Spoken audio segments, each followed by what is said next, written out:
जैसे ही ठाकुर जी शांत हुए, गोपियां बोली अब आपका हो गया हो तो हम कुछ बोलें। ठाकुर जी बोले हाँ अब आप बोलो।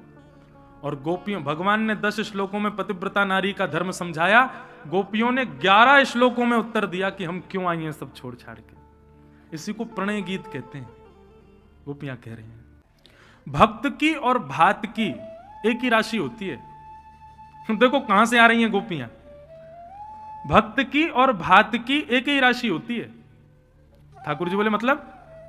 बोले जितनी पीड़ा सहकर के भात तैयार होता है ना, उतनी पीड़ा सहकर के भक्त तैयार होता है। जैसे भात धान के रूप में होता है, उसको धनकुटा में कूटा जाता है, उसके छिलके अलग किए जाते हैं, उबलते खोलते हुए पानी में उसको डाला जाता है, उसके बाद जाकर के वो गर्भ, उसका गर्भ तक जब जल पहुंचता है तब जाकर के भात तैयार होता है।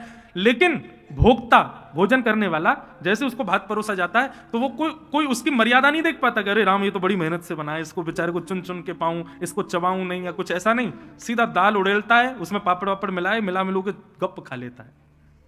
ठाकुर जी ऐसे ही आप हो। हम भक्तों को बनने में, भक्त बनने में कितनी पीड़ाएं सहनी पड़ती हैं आपको क्या पता।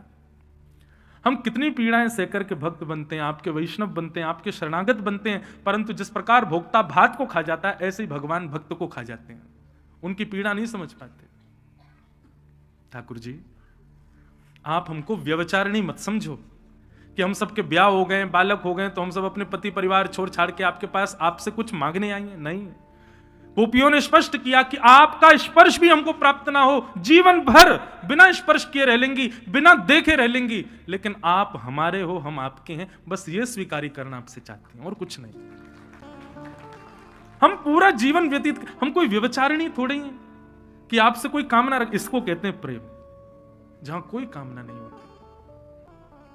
और हां, आपको यदि फिर भी लगता है कि आप हमें स्वीकार नहीं कर सकते, हम चली जाएंगे। हम आपको पीड़ा नहीं देना चाहती, हमारा कोई जिद नहीं है कि नहीं आप हमको स्वीकार करोगे ही करोगे, नहीं।